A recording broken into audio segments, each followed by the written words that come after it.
एक छोटा सा गांव था जिसका नाम सोनपुर था। उसी गांव के कोने में एक छोटा सा घर था जिसमें रामू अपने परिवार, माँ, पत्नी और बच्चों के साथ खुशी खुशी रहता था। रामू बहुत ही मेहनती और ईमानदार आदमी था। वह अपने परिवार के पालन पोषण के लिए छोटी मोटी मजदूरी और कभी कभी जंगल में लकड़ियां भी काटने चला जाया करता था। इससे दिन भर में जो कमाई होती थी उससे ही उसके परिवार का पेट भरता था और उसका जीवन चक्र ऐसे ही चल रहा था। एक दिन रामू खेत का सारा काम जल्दी जल्दी खत्म करके सेठ के घर जाता है और आवाज लगाता है, सेठ जी, बाहर आइए। इतना सुनकर सेठ बाहर आता है और कहता है, अरे भाई, कौन है? कौन इतनी तेजी से चिल्ला रहा है? कौन मार गया है? अरे सेठ जी, मैं हूँ रामू। मैं आपको बताने ये आया था कि आज खेतों का काम खत्म हो गया, तो अगर मुझे मेरी मजदूरी दे देते तो आपकी बड़ी कृपा होती। अच्छा रामू, तो तू पैसों के लिए इतनी तेजी से चिल्ला रहा था? तेरा पैसा लेकर मैं कहीं भाग थोड़ी ना जाऊंगा।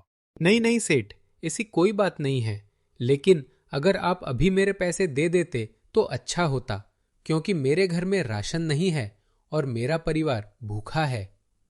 अभी नहीं जा, तू कल आना, कल दे दूंगा तेरे पैसे।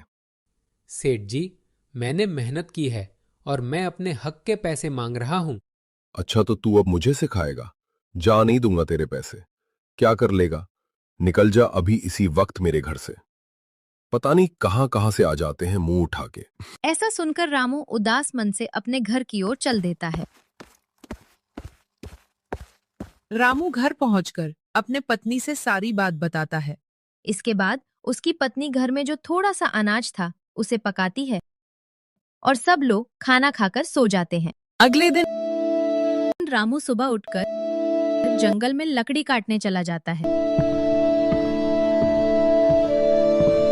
रामू लकड़ी अपने सिर पर रखकर बाजार की तरफ चल देता है और मन ही मन सोचता है, अगर आज ईश्वर चाहेंगे तो मेरी अच्छी कमाई हो जाएगी। रामू बाजार में एक जगह बैठ जाता है और आवाज लगाने लगता है, लकड़ी ले लो लकड़ी।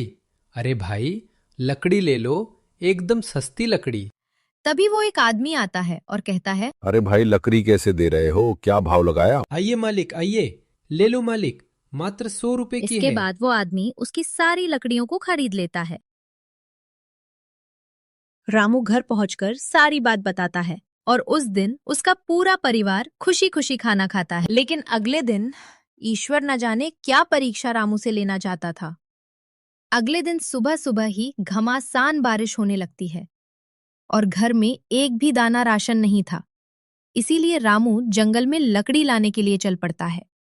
पोजीशनल रामू बारिश में कांप रहा था। रास्ते में अचानक रामू के ऊपर बिजली गिर जाती है और वो बेहोश हो जाता है। जब रामू होश में आया तो अपने आप को साधु की कुटिया में देखकर घबरा जाता है और कहता है, ये मैं कहाँ आ गया और आप कौन हो? अरे घबराओ मत, मैंने तुमको बारिश के दौरान जंगल में बेहोश पड़ा देखा, तो तुम्हें अपने साथ ये ले आया। ऐसा सुनकर रामू को थोड़ी सी राहत मिली। बेटा, आप कौन हो और तुम कहाँ रहते हो और बारिश के समय जंगल में क्यों पड़े थे? महाराज जी, मेरा नाम रामू है और बगल के गांव सोनपुर में रहता हूँ। और रामू अपने बारे में सब कुछ बताता है कि कैसे कैसे सेठ जी ने उसके साथ अन्याय किया और वो कैसे अपना जीवन काट रहा है। बेटा, तुम्हारे साथ बहुत ही गलत हुआ है। मैं तुम्हारी ईमानदारी और परिश्रमी स्वभाव को देखते हुए मैं तुम्हें ये जादुई किताब देता हूँ। इससे जिस चीज की तुम मांग करोगे वो तुरंत उत्पन्न हो जाएगा। लेकिन बेटा, तुम मेरे इस बात का ध्यान रखना कि अगर तुम इसका उपयोग गलत आचरण और बेईमानी के लिए करोगे तो ये काम नहीं करेगा और उल्टा तुम्हें ही क्षति पहुंचाएगी। इसके बाद रामू साधु को नमस्कार करता है और अपने घर की ओर चल देता है।